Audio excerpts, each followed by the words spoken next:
Om Sam Saraswati Namaha Namaste. Well, this evening we have corrected many of the problems that we had last night, and we're able to address the questions that are come up in class. So I would like to begin tonight's session by talking about some of the questions that came from last night's text. Do you have any questions? Yes, Swamiji, Mani Manjari from Pinole, California asks a question: does Bhishma represent the ego? No, he does not. Bhishma is more who is free from fear. Duryodhana represents the ego, the defender of evil. He's the ego. Bhishma is the grandfather who is kindly and well disposed to both sides of the dispute. But he rules fear. He knows no fear. And actually, Bhishma got the boon of Ichamrityu, which means that he could choose the time of his death. So when Bhishma was shot by arrows from Arjuna, the sun had just moved over the equator into the southern hemisphere. And Bhishma was laying there on a bed of arrows, shot so many times by Arjuna, he could lay down flat. And he said, well, I'm not going to leave my body while the sun is in the southern hemisphere. I'm going to wait till the sun goes into the northern hemisphere. So everybody gather around, stop the war. All the disciples, all the grandchildren on both sides of this dispute, the whole family, gather around me, and I'm going to tell you about the code of Manu, and I'm going to tell you about Indian philosophy. I'm going to tell you about so many of the traditions and customs and the heritage, and I'm going to tell you what you want to remember at the time of your death. And there were so many stotrams and stabs and many jewels that came from those discourses, and they've been collected into many volumes. Much of it was included in the Mahabharata. Some of it came in later traditions, but Bhishma became the mouth through which all of the Vedic knowledge was expounded and preserved. So whoever wanted to preserve a tradition or a point of history said, Bhishma said it. And it became a tradition, just like Vyas. So, no, Bhishma does not represent the ego. So what's a stab? A stab, there are so many jewels. There are stotrams, bhajans, stutis, stabs. Hindi statements? No. It's a form of a song. A song or a hymn in praise or communicating specific information. So we have, of course, Bhishma Stavaraj, the king of all the songs sung by Bhishma, says, I bow and I bow again to every form of the soul of divinity. All the souls are divine. I bow to the soul. It's really beautiful. In fact, maybe we'll get to it after we finish. I have in my possession some of the Pancharatna Gita. And the Pancharatna Gita are the 5 jewels or gems that accompany the Gita. And of course, the first is the Gita Mahatmya, the greatness of the Gita. The second, of course, is the Bhagavad Gita. The third is the Anusmriti. Anusmriti is the recollection of the greatest subtlety. The fourth is the Bhishma Stavraj, where Bhishma is saying, they said, what do you want to think about at the time of your death? And Bhishma said, I want to think about the soul. And I want to think about the union between this soul and the Supreme Soul. And I want to remember the mantra, Om Namo Vasudeva, Om Namo Bhagavate Vasudeva. And the fifth is called the Gajendra Moksha. And it's the Gajendra is the king of the elephants, was caught by a crocodile. And he fought and fought with this crocodile until he saw that the crocodile was getting stronger and he was getting weaker. And this crocodile was pulling him under the water, so that the king of elephants was powerless to defend himself any longer. All the herd of elephants, all the citizens of the elephant community were standing on the banks, helplessly watching this altercation between the crocodile and Gajendra, the Indra of the Gaj, the supreme lord of the elephants. And the elephant felt that he could no longer prolong the agony of this altercation, and he started thinking, what would I want to remember at the time of my death? And he sang this hymn to Vishnu, the Gajendra Moksha, beautiful hymn. I bow to you, and I bow to you, and I bow to you. You are present everywhere. You are the protector of all. You are the circumstance of all, and I surrender to your circumstances. I am no longer capable of withstanding the attack of this crocodile. And Vishnu came and saved him. Of those five, those Panch Gitas. Panchratna Gita. Gita. Gitas. And those two of them are quite focused on that time of transition. At death. Yes. Bhishma and No, all five of them. all five of them. All five. How will you prepare for death if you don't know what is karma? Okay. You're right. Otherwise you're lost at death. You're lost at death. Yeah, how can you remember Vishnu at the time of death if you didn't remember him at the time of your life? If you don't get it figured out, you're lost at the time of death. That's true. So therefore, all five of the jewels are Pertinent to that most important thing. the most important thing is the ultimate liberation. So these are the questions. Are there other questions, please? Karen from Hudson, Colorado asks, what is Prayag? Namaste, Karen and Michael and everybody. Pranam. Prayag is a name for modern-day Allahabad, and it's between Lucknow and Benares. It is the Sangam. Sangam is the meeting place of the three rivers. It's called Triveni. And Triveni is the Ganga, Jamuna, and Saraswati River unite at Prayag. And so it's called the king of the pilgrimage places. It's the place, it means where the most holy, sacred, it's the place of the Kumbh Mela every 12 years. And of course the nectar, when the gods and the demons made nectar, the nectar poured out from the jug and it fell in Prayag. And every 12 years and every 6 years there's an Ardha Kumbh Mela. There's a half Kumbh. And every 12 years there's a full Kumbh Mela, and all the sadhus go to take a bath actually it's this month. And it just began, the first bath begins with Makar Sankranti, which was Ekadashi just 2 days ago. And it's so cold. And all the sadhus march to the river naked in a long procession with elephants and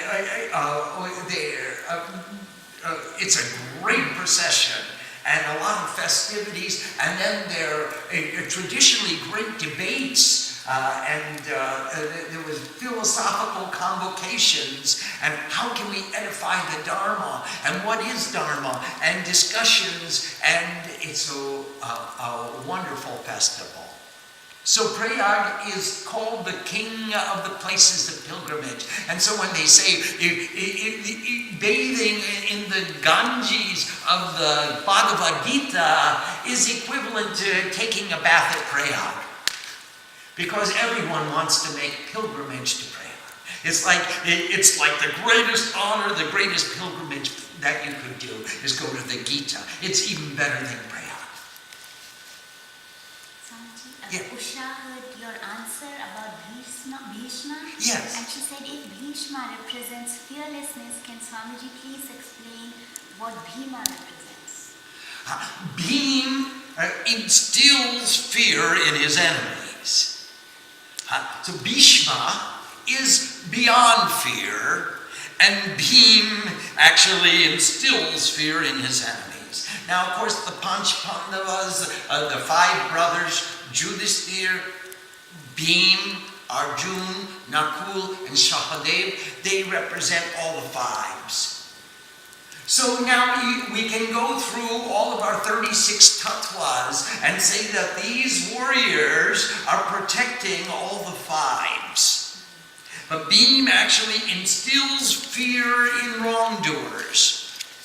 And Bhishma knows no fear. He is beyond all fear. He takes away all the fear. So that would be the distinction between the two.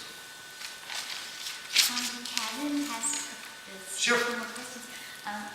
What do these things mean, like the gift of cows and such? How do these things translate to us in our time today? Well, a gift of cows is like the most holy, sacred gift that you could give to a yakshaka, to someone who is begging from you or asking from you, what wealth do you have? Well, my wealth is symbolized by my cattle, my cows. But in older tradition, the root of cow is go. So we have Gopal, the protector of the cows. But the root go also means rays of light. So we have Govinda, who is not one-pointed cow. He's not the bindu of the cow. He's the bindu of the light. And now here comes the poetic expression, the joy of Sanskrit. You get to symbolize the gift of light through giving a cow.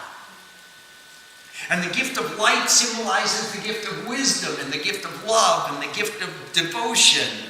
So when you give a cow or you give your love and your light and your devotion, it's expressed by the same word. And that's what it means. I'm giving you the highest gift that I can possibly give you. I'm giving you wealth which will sustain you, which will nourish you, which will edify you, which will embellish you, which will make you fat. And I'm giving you my light and my love and my wisdom and my devotion. So that's what the gift of cows and such is, and how it translates into our present day life. What can I give you to demonstrate the sincerity of my affection for you? How can I truly show you how much I love you? I want some item to communicate the love, the light, the wisdom, the peace that I'm sharing. Please, you have a question, Dish. Bhishma, who rules fear, is in the book is under the commanders of the forces of darkness. Yes, he is, and he was tricked by the great ego. He said, the great ego said, "You promised your father that whoever sits on the throne of this country, you will protect. And now my father is the king, and I am the heir apparent, so you are bound by your promise to protect me." And Bhishma said, "Hey, I know what I promised, and I had no intention of protecting the defender of evil against the sons of who is without prejudice." And the defender of evil, the great ego, Duryodhana, said, "You are bound by your promise. If you protect them, then you are untrue to your promise." Bhishma was caught in a moral dilemma. Do I break my word and become untrue? In which case all of my actions throughout life will become meaningless. Or do I defend an ideal that I don't support? And Bhishma decided he would defend the ideal that he doesn't support, but the only way that the Pandavas could win would be for him to lay down his life. And he was given the boon that he could die whenever he wanted to. Therefore, he willingly went into the battlefield and gave up his life so that Dharma could prevail. Other questions, please. Mani Manjali from Pinole, California. That Swamiji is talking about the value of Gita recitation, but the greatest value of Bhagavad Gita and what makes it different from most scriptures is its practical instructions and our following those instructions. Is that okay, Swamiji is asking? Oh, certainly it's okay. It's more than okay, though. I'm sorry, I don't agree. And I don't think there's anything practical in the Bhagavad Gita. I think the Bhagavad Gita is the most impractical of all scriptures. It is a statement and a definition of pure idealism. And there is nothing practical. It says control your senses. But it doesn't tell me how. Chandi is practical. It says this is how you control the senses. Gita says control them. Gita says whatever you do, do for God. Practically, how do you do that? Do you call that a practical statement or a practical instruction? I love the Gita and I respect the Gita. But the Gita is a statement of the goal. It doesn't really tell you how to become the perfect devotee in the hands of God. It doesn't show us, it doesn't tell us how to become a tool in the hands of God. It teaches us the most beautiful philosophy. And by that I mean, in ancient Greece, the bird that sang the sweetest song was called the philo bird. And asophy means the study.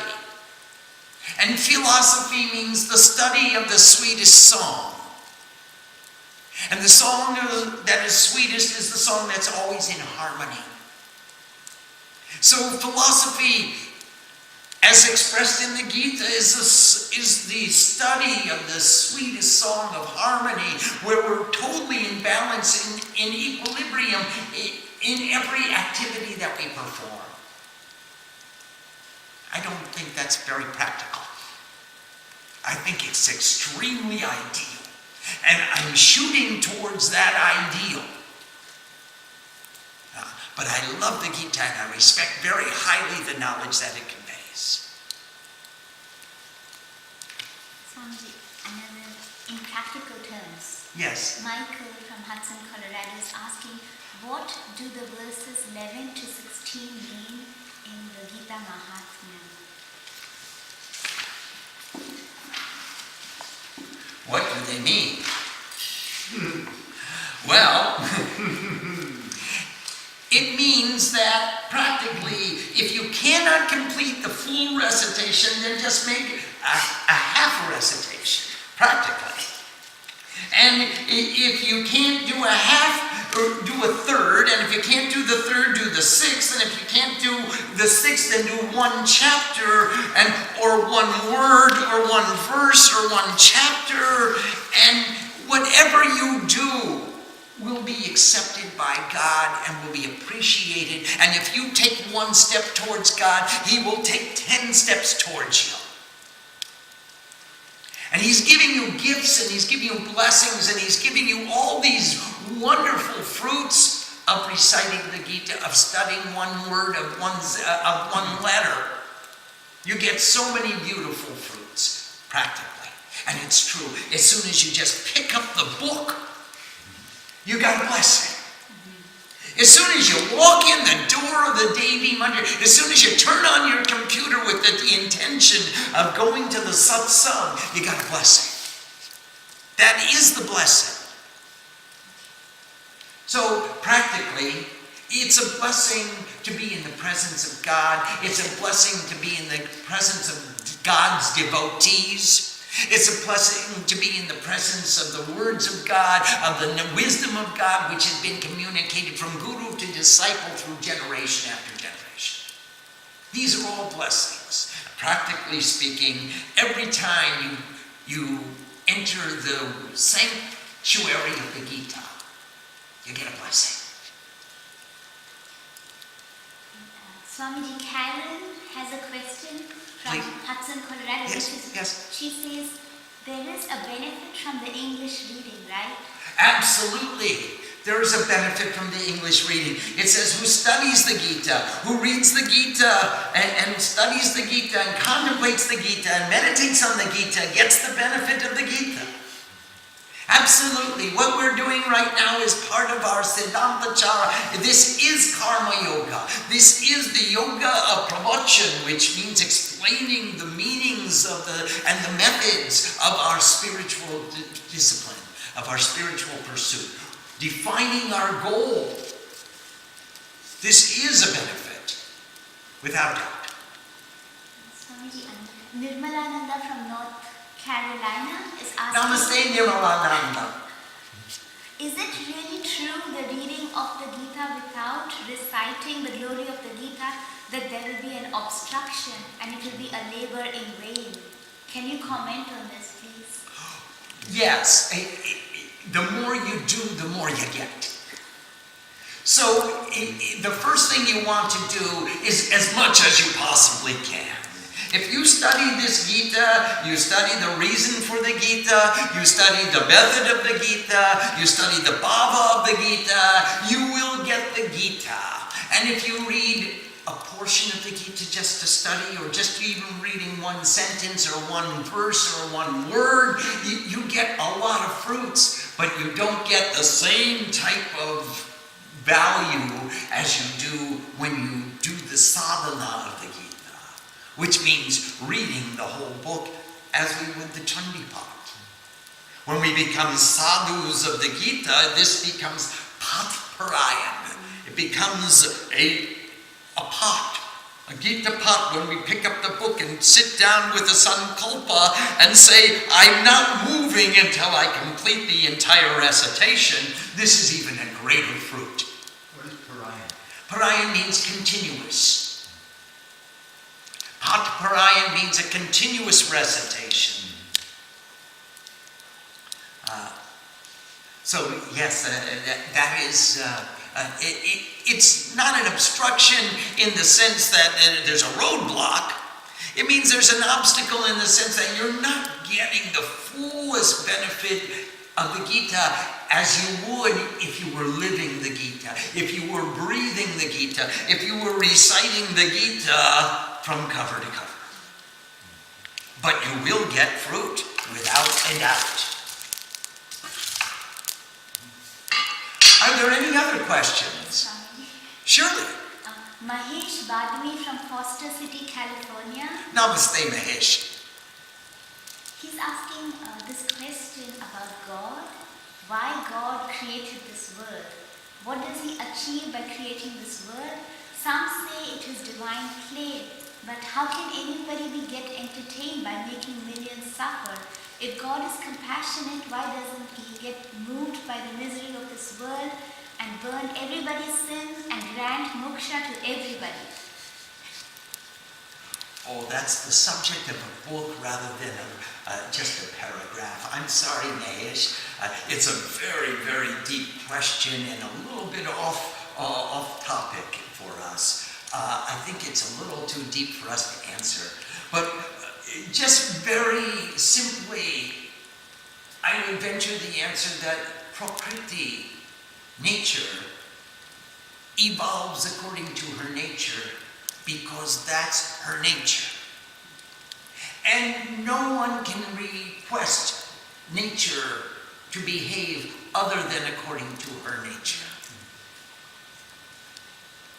If we do, it shows that we're attached to the fruits of our karma. I want the world my way. I'm not accepting it your way. And we will always be subject to pain because we'll be in constant conflict and strife. And when we become the witnesses of the changes of nature, then we become free from judgment. And we accept. We become udas, the servant of circumstances. We are the witness. And then we watch the changes and the evolution of nature according to her nature, because change she will and change she must, because that's her nature. So I wouldn't say that God is enjoying watching the sufferings. I would say nature is evolving according to its nature, and it's our privilege to witness her evolution. I'm sorry that it's a too detailed a question and too broad a spectrum for us to really solve the problem right here. Are there other questions? Kumari from Berkeley is asking, does the chanting of Bhagavad Gita follow any specific meter? Yes, primarily there are 2 meters of the Bhagavad Gita.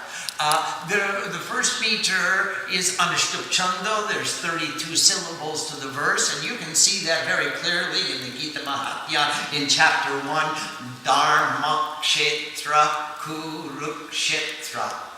That's 8. And it goes according to the rule of 8s. There are 32 syllables to the verse. The rest of the Gita, especially, there are 4 or 5 verses in chapter 2 and 2 or 3 verses in chapter 3, and almost all of chapter 11 are written in Trishtup Chanda, which means there are 11 syllables to the line, 44 syllables to the verse. And we'll talk about those meters when we get to them. Yes, please. There's one more question from Kumari. In some Bhagavad Gita translations, there's a meditation which precedes the first chapter. Can Swamiji comment on why this passage is included in some translations and others not? Well, as you can see, it is included in our translation as well. In the Pattabhini Yoga, it begins on page 27 of our edition. But I want to tell you something about the Bhagavad Gita. Very interesting. Bhagavad Gita is reported to have 700 verses. And it's written in the Gita that it has 700 verses. It's also written in the Mahabharata that it has 700 verses. And the Gita that we have today has 731 verses. Now, which are the 31 that are to be excluded is anyone's guess. But what happened was that, remember, under the Maurya dynasty, when Chandragupta Maurya was the emperor of India, his guru was Chanakya. And Chanakya sent an army of students all around India and said, write down all of the oral traditions into Devanagari, which is the language, the alphabet of Sanskrit. And these teams of students went from country to country, and they wrote down the entire scripture as it was recited in that country. Because remember, the United States of India is a British manufacture. And before that, there were so many little countries, each with its own language, its own customs, its own traditions, but they all had a Bhagavad Gita. And that's why there were so many different versions of the Gita. They were all written down into Devanagari, and the editors combined the best of all of them. And that is Sanskrit tradition that lives today. That is the living Sanskrit tradition. And it's true of all the scriptures from the Vedas, Puranas. It's true of the Chandi. There are many different versions with very slight nuances, slight differences. And from region to region, as they're written in their own languages, if a bunch of pundits sit together, they'll all be a little bit confused and dismayed at what the sound is coming out. And that's true of the Bhagavad Gita as well. However, one caveat. In the last century, especially when after free India came, there was a group of scholars called the Gita Press in Gorakhpur in North India. It's a little town in northern Uttar Pradesh. And they received a subsidy on the cost of paper from the government of India. And they started printing all the classical scriptures that they could in Devanagari with Hindi translations, and they were subsidized, and so that they were very, very affordable by the general population. And these became almost de facto the accepted scripture, the accepted versions of the different scriptures. And our translation, our Sanskrit, is based on the Gita Press version. I remember the first Chandipap that I bought in India from the Gita Press was 2 annas, 15 paisa. And then when the book went up, I went to buy another copy of it because I used to go through them so quickly. It was 4 annas, it was 25 paisa, and then I bought a box of them. And just a few months ago, I bought 10 copies of the Pancharatna Gita, the 5 gems of the Bhagavad Gita from Gorakhpur, and I paid $10, including shipping. And it's a book, includes the Bhagavad Gita as 1 chapter. So maybe we'll translate the other 4 of the jewels and gems and expand our class at a later period. If not, I certainly recommend that you study it on your own. They're beautiful. Are there any other questions? Swamiji, there's one last question. It's from Swami Vitthalananda. Yes. What is the importance of Arjuna's elder brother Karna? Oh, Karna is extremely important. He's, of course, the elder brother. He's the 6th of the Pandavas. And Karna, of course, he led a very sorrowful life. He had much suffering in his life. And that's we'll talk about that more in the Swami Purana, in the stories about why everybody assumed the positions that they did in the cast of characters of the Bhagavad Gita. But Karna was the first son of Kunti, who was the mother of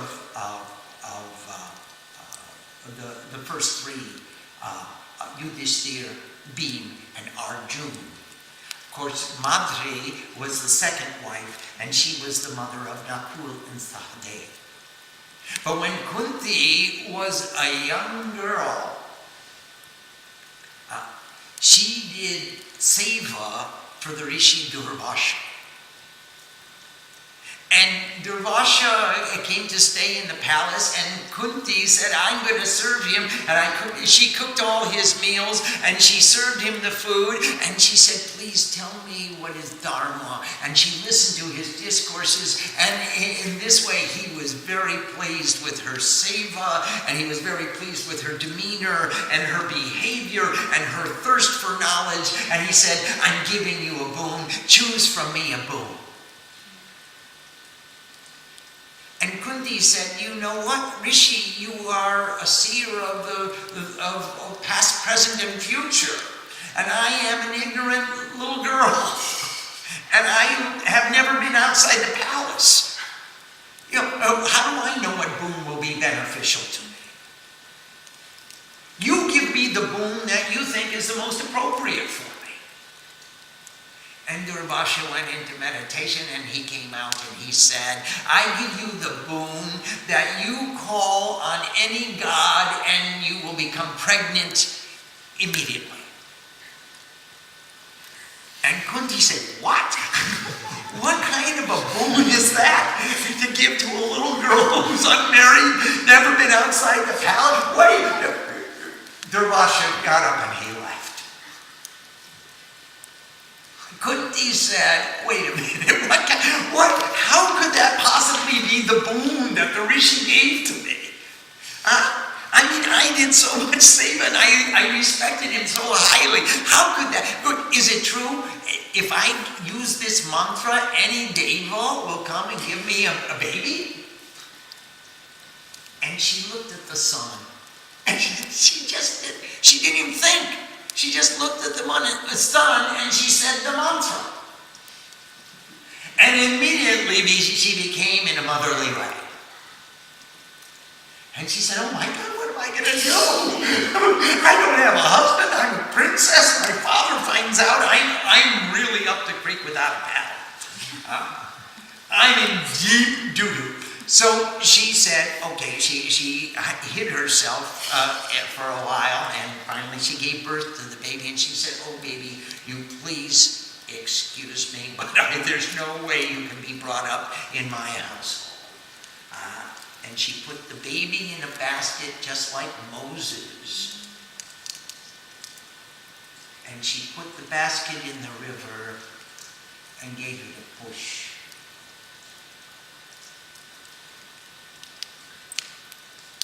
Well, the basket floated down the river, and Adirat was the king's charioteer.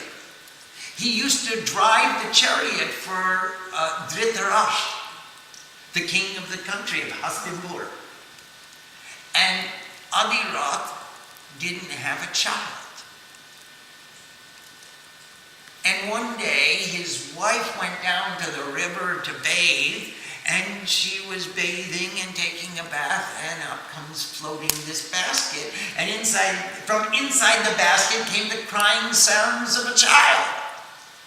And she said, certainly God has blessed us with a child. They took the child home, and Adirat began to raise the child as his own. And when the child grew a little bigger, he went to the king. He said, Dhritarashtra, king, my lord, I've got this baby now. I found him in the river. I kept him as my own, and I can't drive your chariot anymore. I got to stay home. I'm a house daddy. I became a soccer pop. I'll tell the story my way. It's my privilege to update the story to every culture and civilization. So, I got you a new charioteer to take my place. And I hope you don't mind, but I brought you Sanjay. And he will be your charioteer.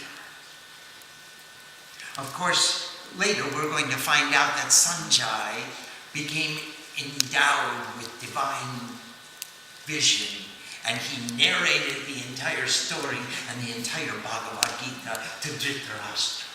So the first sentence, the first verse of the Bhagavad Gita is Dhritarashtra said, hey, what happened? And then says, Sanjay Uvacha. And Sanjay narrates the entire Gita to Dhritarashtra. Well, Karn grew up in a house of a chariot driver and said, I don't want to drive a chariot. I want to be a warrior. I want to be an archer. And his father said, oh son, that's silly. You can't be a warrior. You can't be an archer. You were were raised in the family of a charioteer. And Karn said, ability doesn't know any caste. I won't accept that I am socially stigmatized. I want to learn archery. And he went off and found a guru. His guru was Purusharama, the finest guru he could ask for. He was the same guru who taught Bhishma. And there was a graduation ceremony for all the students of the academy. And when Arjuna shot his arrows in different ways, Dronacharya, the teacher of all the students of Hastinapur, of the kingdom, of the kingly families, he said, I declare that Arjuna is the finest archer. And Karn came into the arena and said, wait, you haven't seen me shoot an arrow yet. How can you say Arjuna is the best archer? Well, Arjuna said, who are you?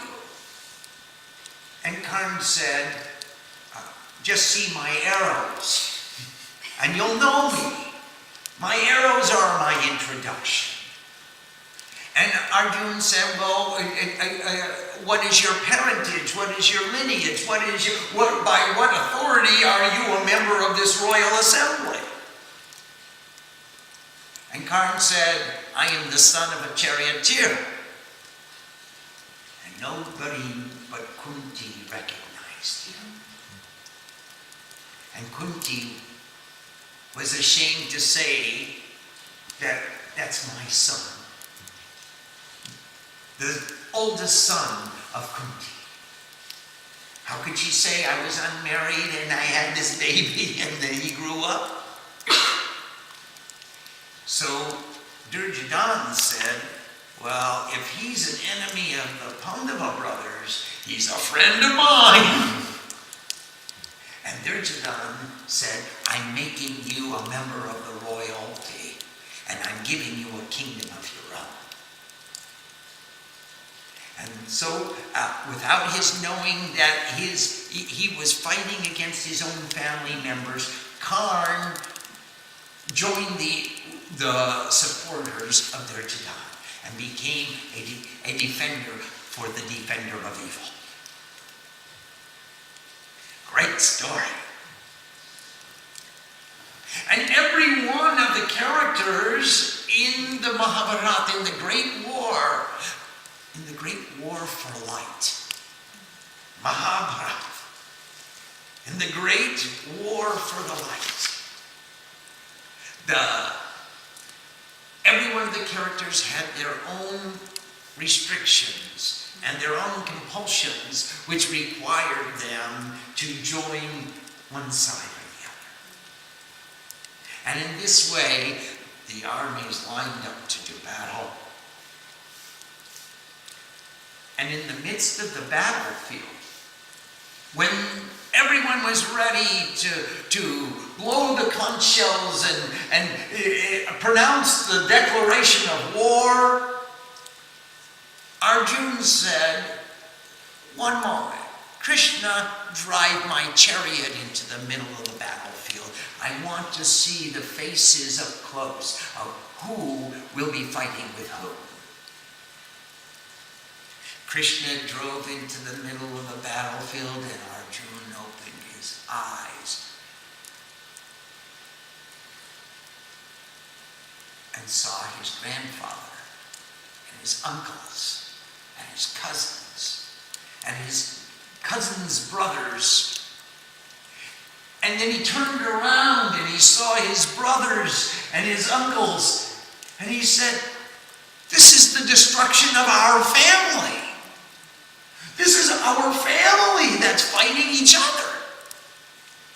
I mean, in theory, it sounds a lot different than it appears when we're in the battlefield looking at each other and saying, hey, I'm going to lift up my arrows against my grandfather against my guru who taught me to shoot, against my family priest, against my cousins, my brothers, my uncles? How can I face my aunts when I go home and say, I killed your children and I won the kingdom? What kind of kingdom would that be? How many of my own brothers, my own cousins, my own well-wishers, our friends and family will die in this battle? For what? For a few particles of dust of the soil of this country? I'm going to destroy my family and proclaim myself the king? And he dropped his bow.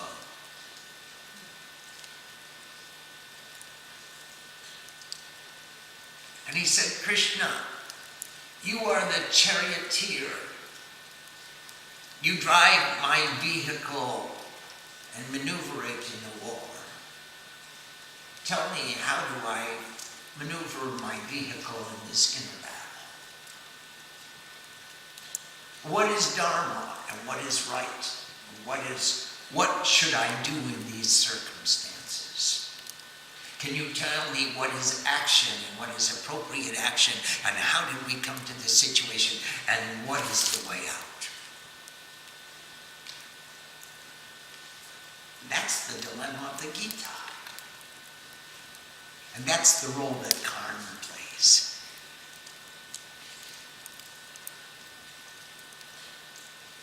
Are there other questions? Please. There's one question from Raghu from Kentucky. Yes. Why Namaste, Raghu. Why did the Mahabharata happen in spite of Lord Krishna's mediation? Because the ego does not want to listen to the Lord. The ego says, I know. I don't have time for this dharma business. I'm too important. I've got to go to my job and make more money, which will make me even more powerful. I don't have time for God. I don't have mind for God. Let me enjoy the fruits of this world. I'll turn to God later when I'm old and decrepit, and when I have no capacity to enjoy anymore. There's a story about an old Brahmin. He was when he was a young man. They used to cut they did the goat sacrifice, and he would cut so many goats and make sacrifice of so many goats and feed everybody in the whole village from the feast. And after some years, he grew older and he only had a few goats to cut. And when he was an old man, he didn't have any goat. He just cut a piece of fruit. And all the villagers came to him and said, what happened to you? What happened to you? You used to sacrifice so many goats and feed everybody so lavishly, and today you're only cutting a piece of fruit? And he answered, you see, I have no teeth left.